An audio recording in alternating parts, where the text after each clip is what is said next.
There it All is. right, Now we're here live. we go. Welcome to the Marketing Trench. We're live.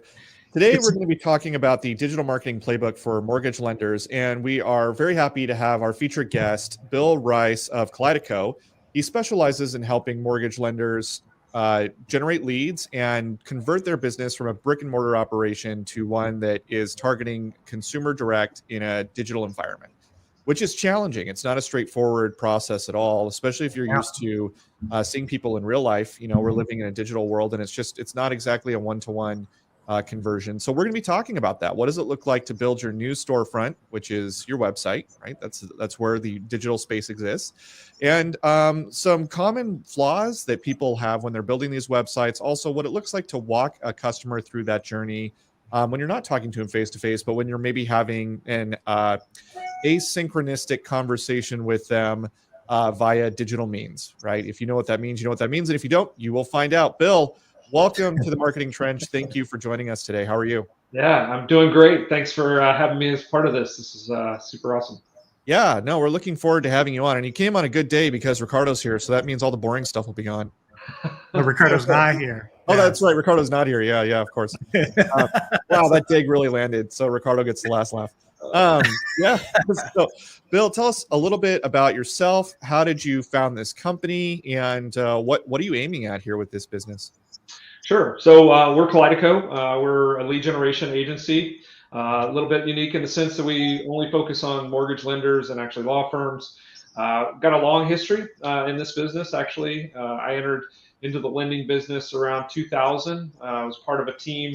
Kind of came from outside of the business, part of a team. We didn't know any better, and we built an internet bank when that was starting to become a thing, and completely automated the HELOC process. Actually, so you come to our website, fill out a couple of, give us like 20 pieces of information. We do an instant approval, and believe it or not, we'd actually wire you money or a portion of that HELOC in 20 minutes. And so that's where I kind of first got the bug and the excitement and the passion around just servicing a consumer directly through the internet. It was kind of a unique experience, unique time. And so on that journey, as we were kind of doing that, we said, hey, in order to expand, we need to get into first mortgages. And then I discovered, again, a bunch of us dumb technologists doing fintech in the early days, realized that you couldn't do a first mortgage without a loan officer. And so we went through a process of trying to figure out how to make loan officers more efficient with internet leads. And of course, the timing was perfect. We hit right when sort of mortgage leads were becoming the booming thing. And so through a journey, I wandered into Quicken Loans for a little while, ran some sales teams there, did some additional home equity stuff there, and then saw this big need to be able to help loan officers be more efficient. So our first entry with Kaleidoco, just to keep this story relatively short, is we built one of the first lead management systems, and we were kind of neck and neck with Leads 360 at the time, became Velocify. And we tended to service the large call centers, and Leads 360 tended to service the individual brokers out there in the world. And the VCs liked that they had more customers than we did, even though some of ours tended to be bigger. And so they got the funding, we didn't, and then boom, mortgage meltdown happened. All of our clients went out of business, and we pivoted to what we are today, which is that lead generation agency. We said, hey, we've seen a lot of leads come through this system. We think we know how this works. We know how to help organizations figure out how to build their own lead management or lead generation programs. And so that's the business we got into. So it's sort of a long journey because we've been at this for 20 plus years, but it's a journey that's kind of helped us. What we originally were doing very niche, as this pandemic hit, man, for the first time, probably in our 20 plus years, we were in the perfect place, perfect time with the right product, and it's been really good. So we're helping a lot of lenders try to figure out how to build their own lead generation programs on those websites inside their organization. So. Yeah, that's awesome, Bill. So yeah, I met you at the AIM Fuse conference. We were on a panel about how to compete against call centers, how to compete and win against call centers. And I really love your approach. What was the biggest pain point? What was the biggest thing that you think was broken with lead gen that you think that you solved with Kaleidoco? because lead gen companies are out there, right? Yep. A lot of people are, all loan officers say they want to do consumer direct. They end up going to some place and sharing leads and buying leads. What did you see in the industry that you thought, there's a better way to do this? Yeah, I think there's always been a big misconception with mortgage leads and internet leads. Even early on, when we started Kaleidoco as a lead management system, we believe that the only way to address the consumer directly, the only way to service or scale large internet mortgage lead volume was with the call center, with a bunch of phone calls to a bunch of leads. And when we pivoted off of that, one of the things that we saw, and to some degree we kind of learned from Leads 360 at the time, is that the mortgage broker was still kind of the largest piece of the market. And so we kind of set on a path to help those, and generally the lenders, would have 5 or more branches. So they had several branches. Early in the days, they had the things called net branches, which we don't talk about anymore. But that model was out there. And so we said, hey, they're intimidated by this mortgage lead thing, or they're buying leads sort of in a blind way. So let us specialize as an agency as going in there as a marketing expert, and help them to learn how to generate their own leads that are specific for their organization, and then to some degree how to work those and be successful with them. And so that was our little niche. And we're not a huge agency, but for organizations that were leaning forward, we could come in there and we could say, hey, we can take your website, we can show you how to generate your own leads, be less dependent on the lead providers. And even that blend of buying from the lead providers and working the internet leads you're generating, we can help you understand if that's a different lead and how to sort of address, build the systems, and work with those type of consumers. So you guys have put out a playbook, a digital marketing playbook. There's actually a post on your website for lenders who are looking to make this move from brick and mortar to the consumer direct online based business. And you guys start with a website. And I have to imagine, based on the story you've told us so far, that there must have been some frustration on your end where you're generating all these leads, sending them to your clients, and they're not converting, and they're high intention, good leads.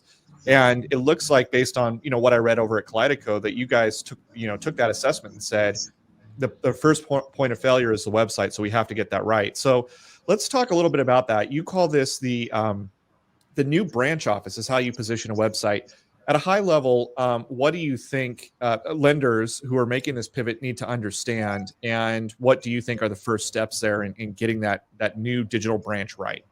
Yeah, I think there's two, again, misconceptions that usually position somebody to have a couple failures as they're trying to figure this out. One is there are a lot of ways to kind of get a quick and dirty website up really cheap, or even sort of lease websites and start to run traffic and do. So when you're doing this channel, you're going to make an investment, right? You're going to have to spend some dollars on marketing. But when you're using those kind of websites, you really you are leasing it, right? You're not actually building an asset for your organization. You're not building that branch office for your organization. And as a result, sometimes one, it just flat doesn't work as well. And then two, even if it works, like it's somebody else's, right? And you're paying every single month to lease that site. Now, there are some really good providers that have some ways to get started quick. I mean, we work very closely with folks like Lead Pops and everything, and they're on WordPress. We're a big advocate for that.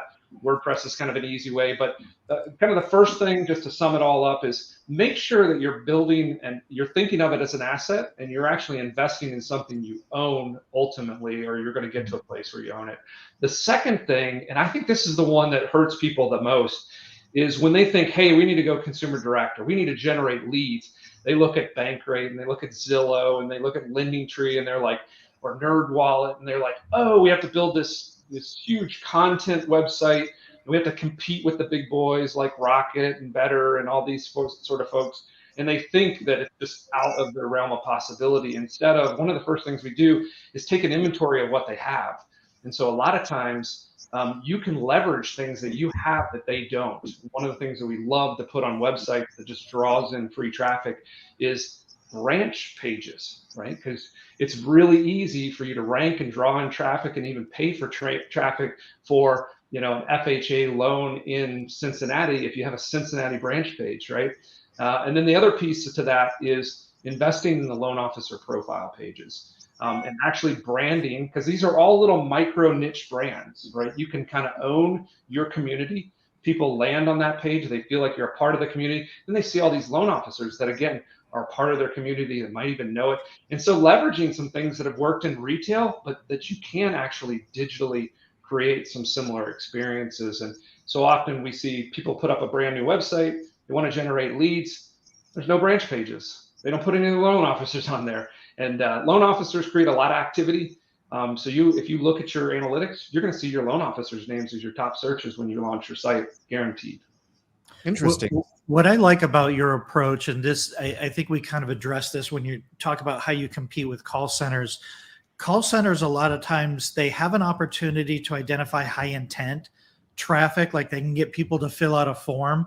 But when you're on the receiving end of that lead, there's a trust bridge that needs to be gapped, or there's a trust gap that needs to be bridged. I mean, so you can have this lead, but on the consumer's end, they're filling out a form and it's just kind of going into this black hole. But what you're doing is you're taking the consumer, you're saying, hey, listen, I know that this is your intent. So let's take your intent and let me show you that you can trust where you're going to fill out the form. Let me surround it with the person you're going to talk to, at the branch that you're going to talk to, at the company you're going to talk to. And you're really kind of making it a personalized thing, as opposed to, if you're buying leads, that consumer filled out a form somewhere and they don't know where they ended up and they don't know who they're going to talk to. So when you're trying to follow up with them, it's just some random call. And if they were highly qualified and they were sold to 4 other people, they've been getting just pounded with calls from people that they don't know. And so I love that. I love that you identify that and solve that. So you took the high intent, put them right into a high trust environment, and then said, okay, now engage with me and we can start a conversation about your mortgage. Yeah, totally. There's a lot of those, and I think this is some of the frustration with internet leads. Some of those other sites that I mentioned, and again, there's a role and there's a place for those sorts of things, and they can make those kind of investments.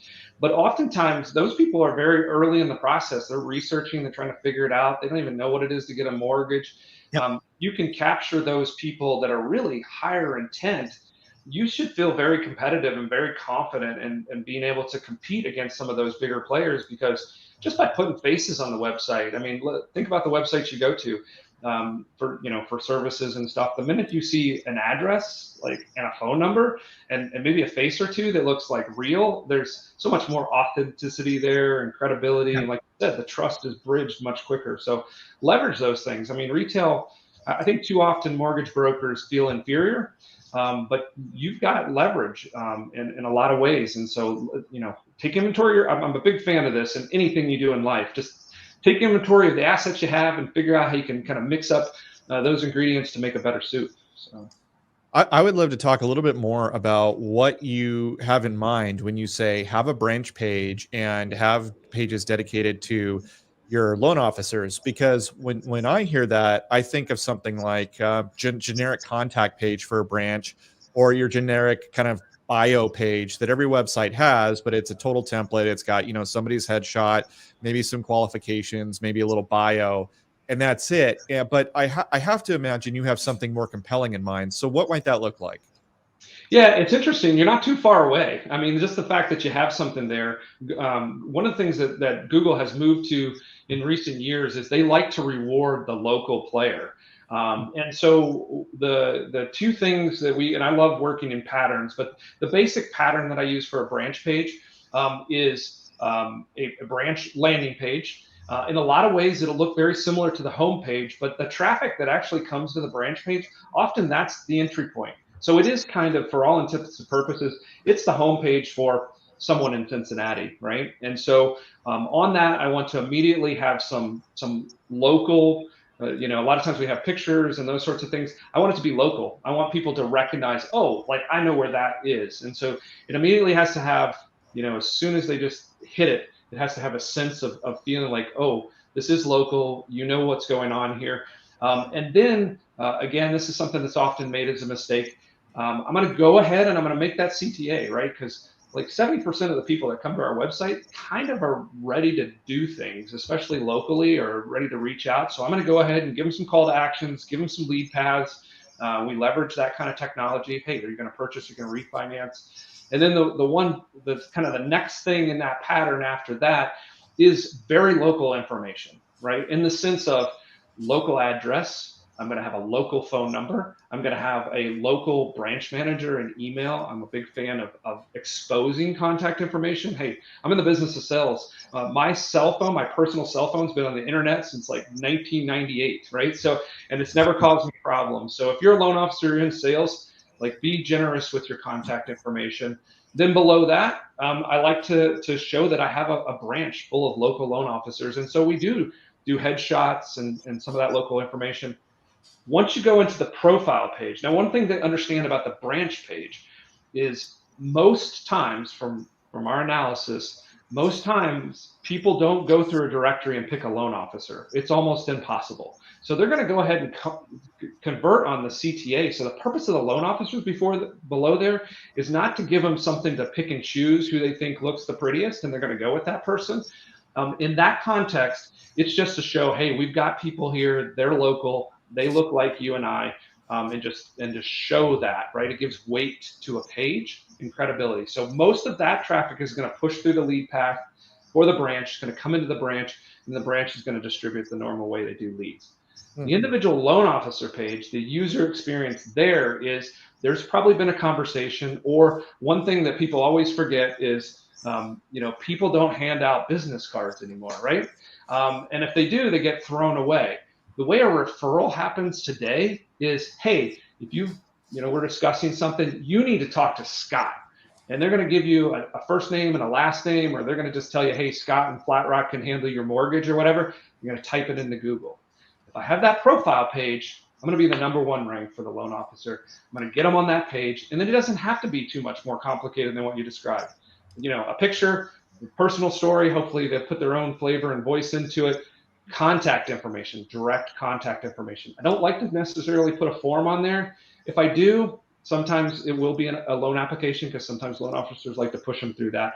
But that's kind of what we're trying to capture in that moment. We're just trying to capture referrals, loan officer activity, and push them in that page. The other thing that's really important, and I'll end on this, on loan officers, the other reason that you do this is because oftentimes, we all know in this industry, there's a fair amount of turnover, right, with loan officers.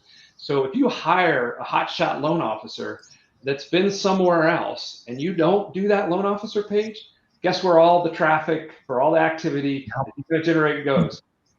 To your competitor, the last person he worked with that didn't take his loan officer page down yet, right? So you also want to offset that. That's a big, and of course, once you're done with it, then obviously pull that profile page down, but make sure you get the loan officer's traffic.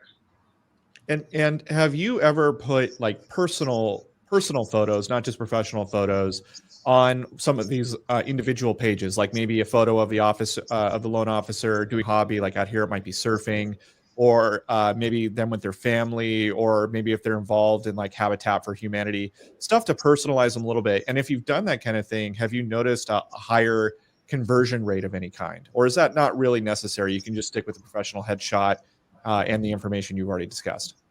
I'll be honest with you, loan officers generally will not put that effort into it, particularly if it's kind of, they don't own the branch or they're not a part of that ownership. But I would, whenever we can get them to do a video or they can put some more voice into that, yeah, absolutely, it works better. Usually they won't put the effort into it. One of the things I advocate too, if the loan officer is so inclined, just like I tell our lenders, like, have a website that you own. If this is your, this is your bread and butter, this is your career, you're going to make it, again, make your own micro brand, right? So start to build out your own asset as an individual loan officer. You can still do good things, for your branch or for your lender. But it doesn't hurt to have kind of your own micro niche and brand, particularly if you're good at making content, or you're a star in front of the video camera. You can do some YouTube. We've seen some real successes where loan officers build some nice little micro brands And ultimately, they can build out their own branch opportunities that way. But at the very least, again, you own your traffic, and if you turn over or you go somewhere else or something changes in the comp plan, you still get to eat, right? Because you have your own brand. Yeah. Yeah. Oh, we got a guest. We got a guest coming onto the podcast. Nice. Hi. That's awesome. She's bothering me. Giving Scott the bite, the little love nip as he harasses her. Scraping at the door here in a second. So that's all very interesting. And I mean, the law of diminishing returns applies to everything. So, it could be the case that you spend too much time on your bio page and it's just not, particularly relevant. But I love your point that, there are some people who might be into, like Scott is really into pickleball because he's 100 years old and that's what 100-year-old people are into these days. And so Scott could maybe ostensibly position himself as the pickleball lender to pickleball lenders, for pickleball lenders, who knows, right? And that could really work for him if he really, really gets into it. But, outside of maybe having that kind of hyper niche where you're really involved in something, you're part of the community, maybe investing in that doesn't make sense. But I love your point about, just because it's online doesn't mean that there's not a physical aspect to it, which is a geographic, in this case, consideration. Just because it's online doesn't mean that people don't care about local things and seeing people that look like them. And, that's very important and often overlooked. And you guys, in your experience, you've seen that actually leads to higher conversions as well. Let's talk a little bit about that. So how do you, or how does somebody in this digital marketing playbook drive high intent traffic to their site? What are some tactics and strategies you guys like to employ, especially over and against the call centers of the world? Yeah, absolutely. Again, here is always nice to do a little bit of an inventory and also, drive down some, misunderstandings about, what traffic costs or what some of these things cost. So when we do that inventory, a lot of times where we actually end up starting is email, believe it or not, because almost all of us in this, business, particularly loan officers, you got a CRM, it's full of names and contacts. And a lot of times those are unresponsive or maybe aged opportunities or just past clients. And so oftentimes we want to see, do you have a list? Have you maintained it to some degree? Even if you haven't, sometimes we can build some strategies to go out to past clients and generate referrals. Like if I'm starving and having a tight month, like I'm going to definitely go to my past clients and get some referrals. And that's just as simple as saying, hey, I appreciate you haven't talked in a long time. Things are, going up or down in the market. If you have anybody that wants to talk about that, let me know. And it's just real simple to do that. You can do more concerted strategies. So if you've got, aged leads in there or you've got unresponsive leads in there, sometimes it makes sense to build that sequence. So that's almost free traffic, right? Just takes a little work, a little elbow grease and write some emails and push those out. So that's kind of free. Nobody ever thinks about it. Everybody, for whatever reason, thinks it's too much work. So a lot of times that one gets discarded or forgotten about.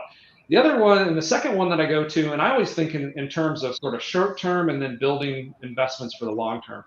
If you want short term, which is how most of us think, because we get paid every month, right, based on our production. And so I'm going to go to Google Ads. And so the misconception here is that you can't compete with Rocket, on Google Ads or whoever the big advertisers are out there. But again, taking that very niche area, you can geo-target, you can get even more specific, you can hit little niches. I've seen loan officers be really productive hitting little niches like doctor loans, right? Or VA loans are pretty expensive on Google Ads. But again, Google Ads is a quick and easy way.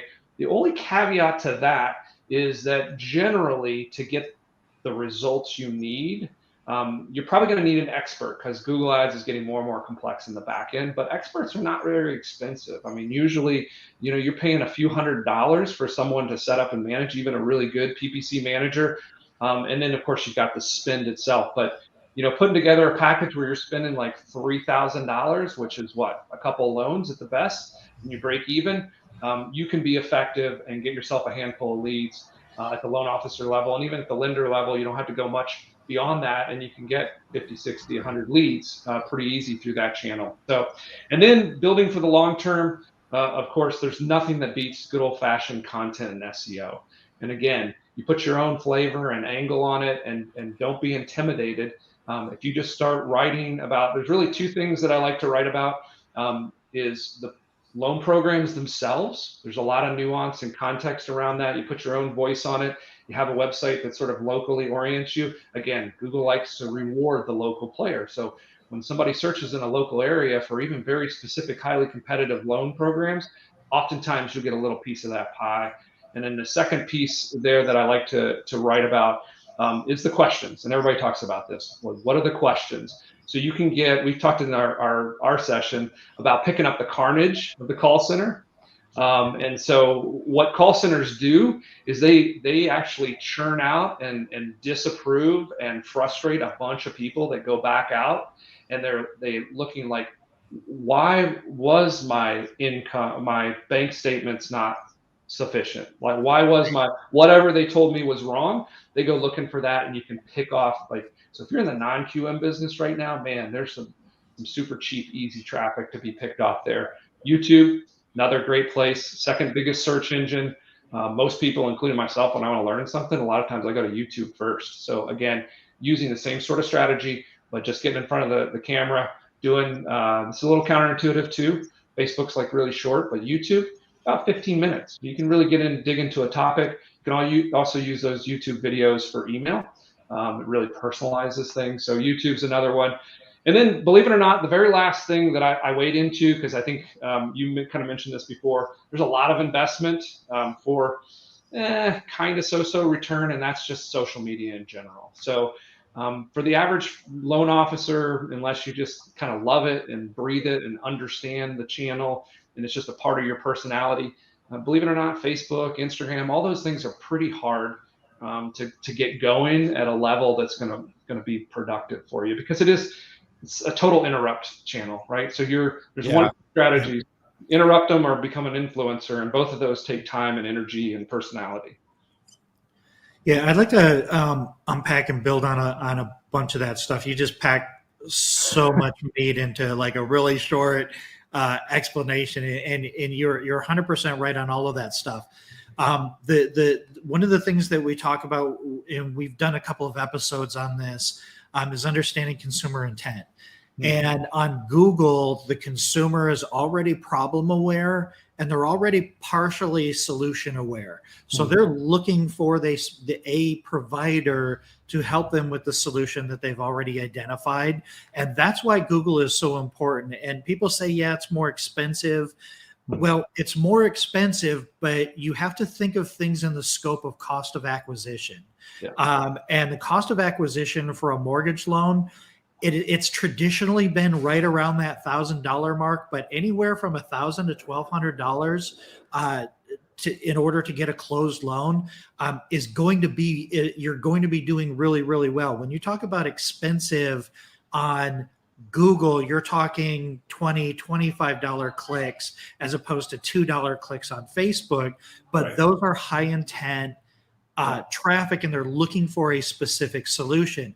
So you don't need many of those clicks in order to get to somebody who's really motivated and really ready to roll, right? Yeah. And that's a really important one. People love to do Facebook, and I just talked to somebody earlier today, and they were like, yeah, we're going to run Facebook ads. And I'm like, okay, if you've never done any pay-per-click before, running Facebook ads seems like a good idea, but it really isn't. It's interruption marketing. They're looking for loans. In order to get their attention and get them to take action, you have to be a little deceptive or a little misleading. Because if you just said, you should buy a home and you should do it with me, that's not exciting. Nobody's going to click on that, and they're not going to click through. You have to use like down payment assistance, or, should I buy quiz or something like that is a little more creative and a little better, but that's still a long game.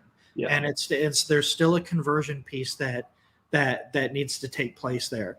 So, those were really the big points that I wanted to make. Is people shy away from Google, and you're 100% right. You need somebody that knows what they're doing. Maybe somebody at Kaleidoco could help, but you need somebody that understands that platform.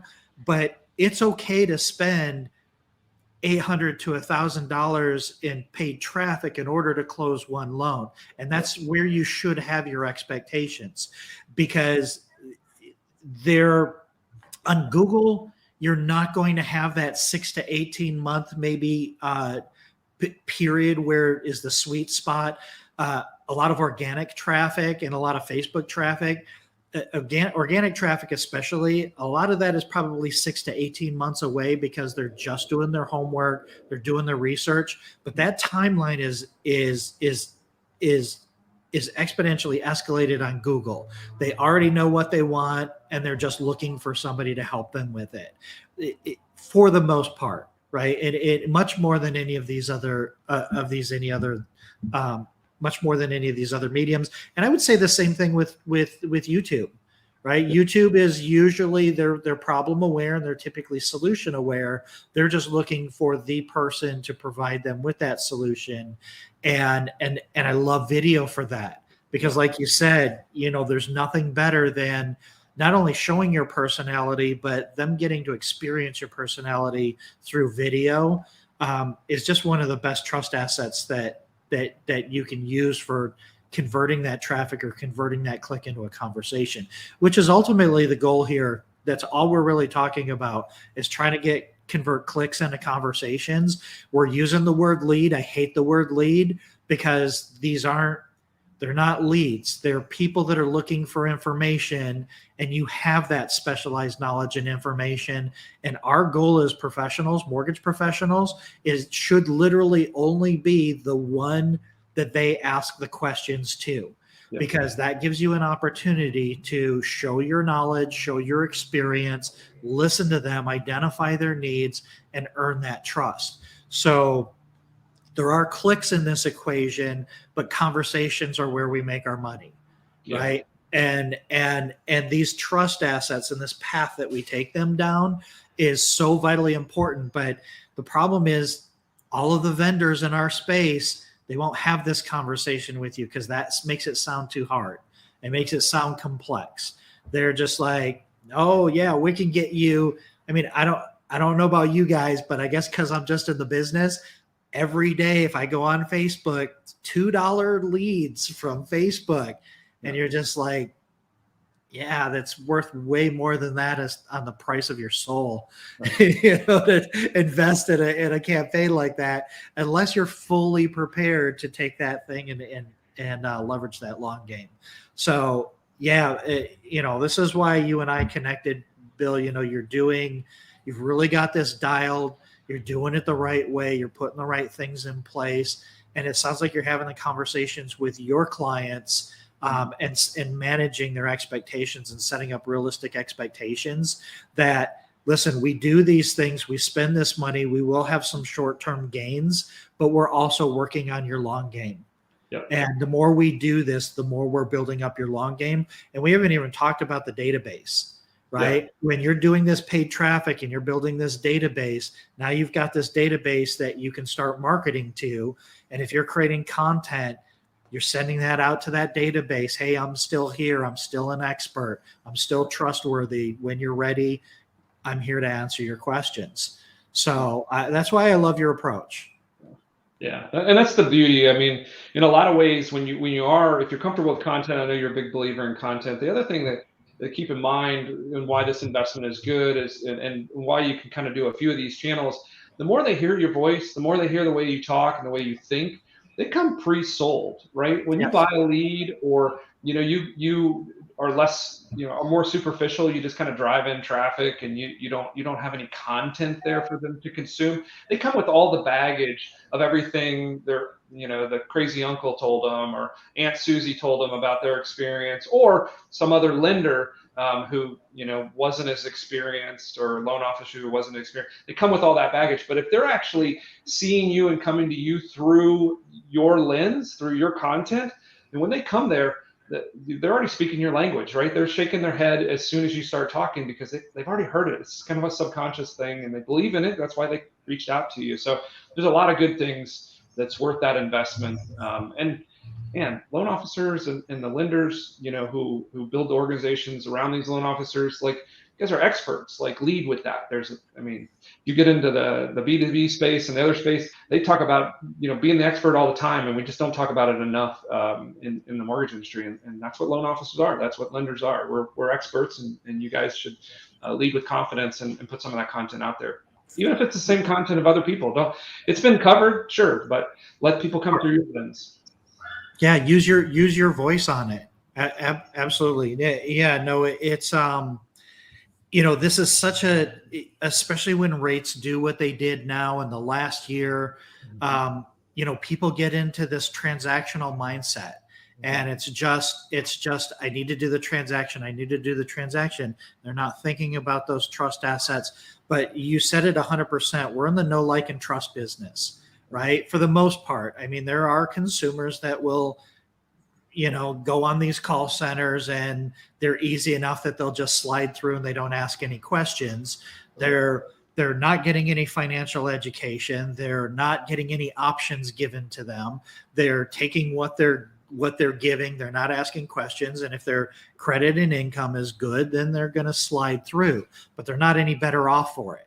But we as professionals in loan officers and real estate agents, even, those aren't the relationships that we're building. We're trying to build relationships that go beyond the transaction, because every single, I'm going to use the L word, every single lead is an opportunity to earn somebody's trust, whether they're ready or not. And then that becomes a referral source for you. Yeah. Whether or not there's a transaction there, it's still an opportunity to show them that you're an expertise, or that you're an expert. And then, quite frankly, people feel good about being able to tell their friends, hey, you know what? I met this person. They're really, really cool. They'll answer your questions for you. Right. And so then you're making them look good. There's so many long game opportunities in this whole content marketing and the paid, whether you're using paid traffic to engage and start those conversations or not. There's just so much value in the long game and taking the time to build relationships with these things and thinking outside of the transactional box. Yeah. Well, and Scott, I really love your point about how people might use these kind of resources when they're making introduction. I mean, just a few weeks ago, I was introducing your business partner, Josh, to my own father, because we're in a transaction where I think Josh could be useful, right? And one of the first things I did to validate who Josh was and his expertise was I went to YouTube and I pulled up a video of him talking about the housing market. And there are, a million videos of people talking about the housing market right now. But I'm interested in introducing Josh to my father. So I found one of the videos where he was really doing a great job of kind of fleshing out current market conditions. And I just included it as a hyperlink. I'm like, hey, this is Josh Lewis. Check out his thoughts on the housing market to get a sense of who he is and how he thinks about this stuff. I think he's really smart. You should talk to him. And that's all I have to say. Now I have a short email. I prefer short emails. I think most people do.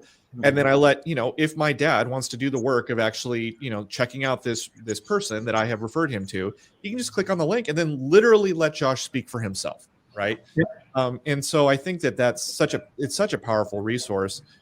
Along these lines of like handling leads and introductions, I want to pivot to something you were talking about with us, Bill, which is in the sales process, there are ideas that you have, philosophies you have around handling leads.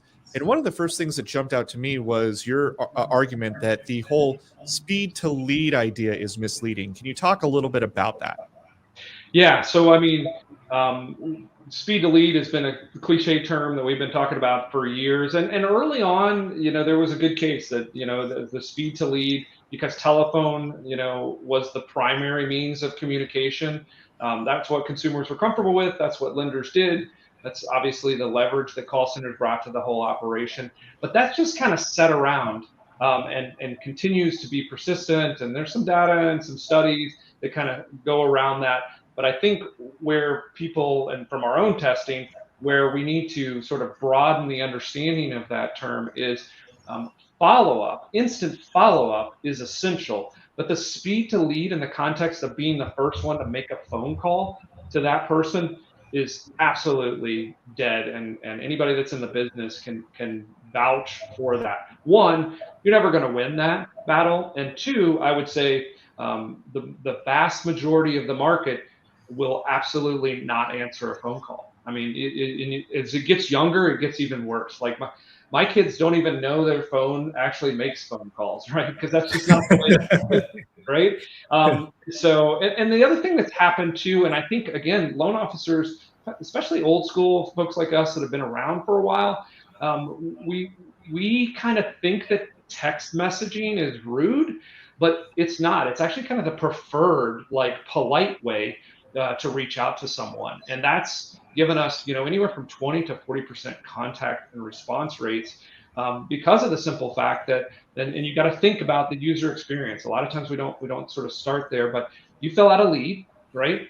You probably filled out a lead and went through the form for the convenience factor that I don't really have time to go into this right now, but this is definitely something that I need to get some information about. So you bomb me with a bunch of phone calls. Now my whole demeanor has changed. I'm a little bit frustrated. My phone's blowing up. I really don't know how to make it stop, right? But if you're the lender that comes through with the considerate approach where you say, hey, toss out an email, got your inquiry, one of our loan officers is taking a look at it. We're going to be able to get you back with you with some information. We're going to want to schedule a time to talk at some point.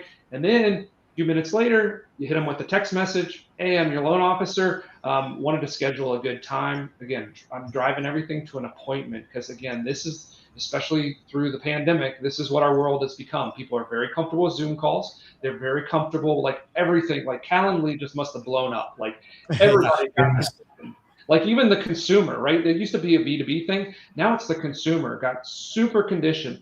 So dropping that Calendly link in there and say, hey, at your convenience, schedule anything that works for you. And we're getting a ton of response. So you're getting instant follow-up. They're feeling like they're heard. You put some control back in their hands immediately. And you also, in that process of communicating like that, you're actually telling them that, hey, I'm an expert and I'm putting some time and I'm looking through this information and I'm doing some research. So there's some work involved. So I think it also sets a good expectation there. And then I go ahead and reach out with a phone call, either later that afternoon, maybe even the next day. A lot of times, and again, people have different philosophies on that. I love voicemail drops. Again, not intrusive, gives the control back to the consumer. Some people don't like that because they feel like it's sneaky. I think it's a considerate way, so I don't bomb their phone. But whether you make a phone call or you do a voicemail drop, let them hear your voice. And then the second email, not to give away all my secret sequences, but that second email always has a video in it. And it says, hey, this is who I am. This is what I think about. This is why it's important for us to get together. Have you scheduled that meeting yet?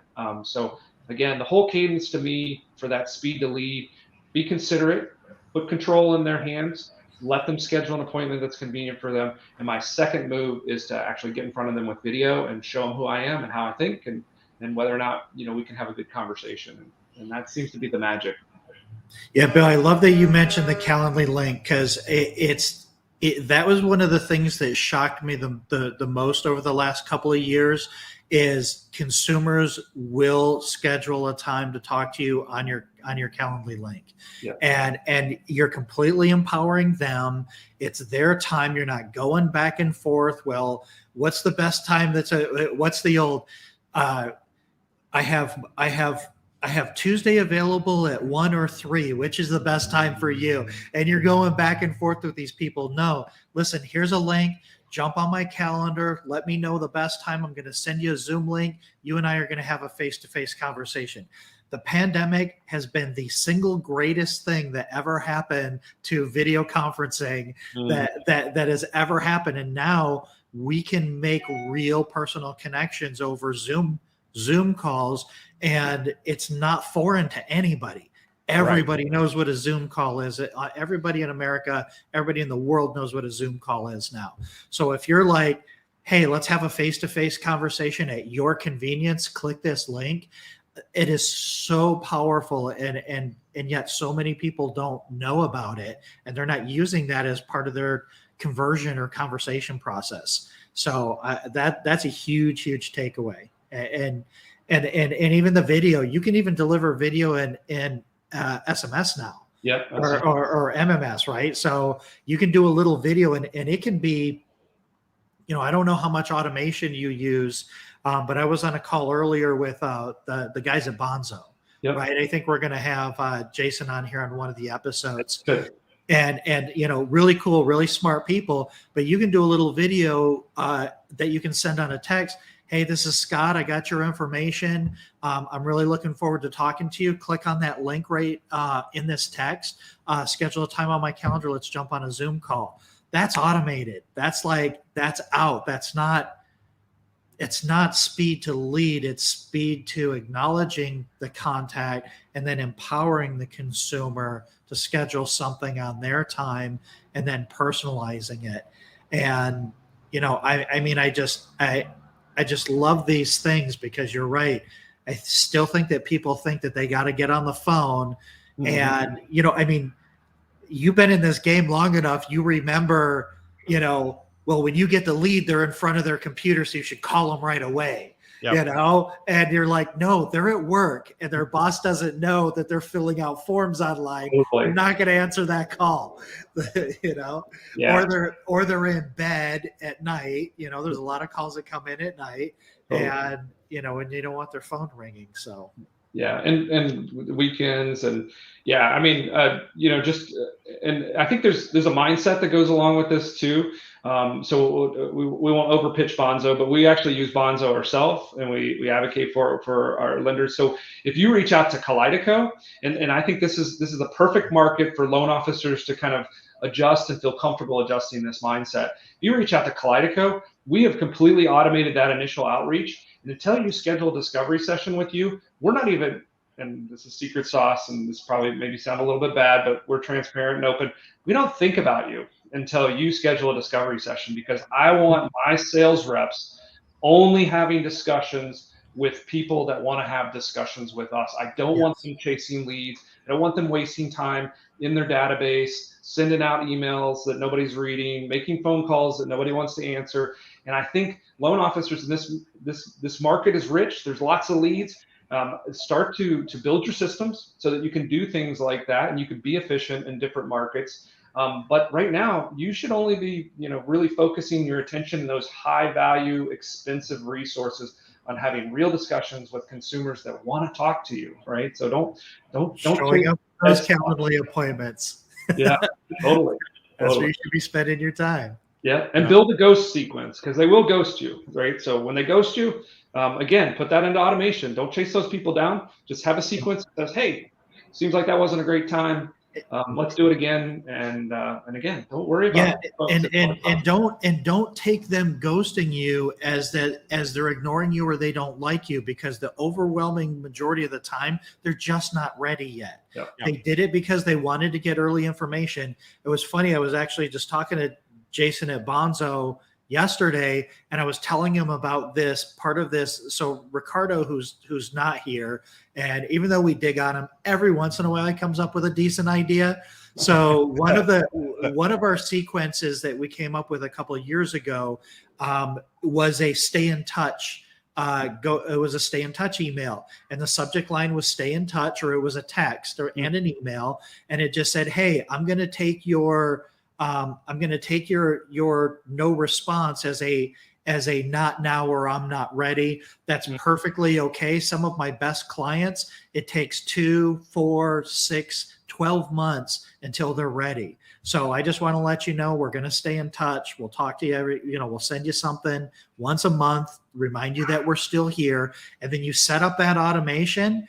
And especially if you're creating content, then you're sending that to them once a month or whatever, just staying top of mind.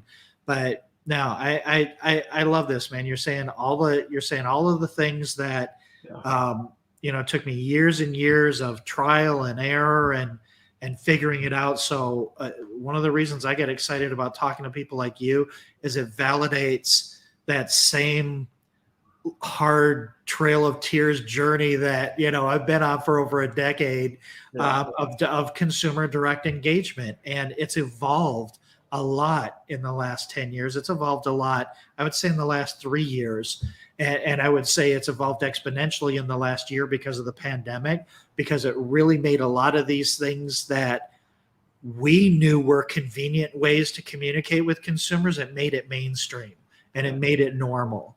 And I think it really elevated it elevated the conversation and it increased our conversion significantly. Yeah.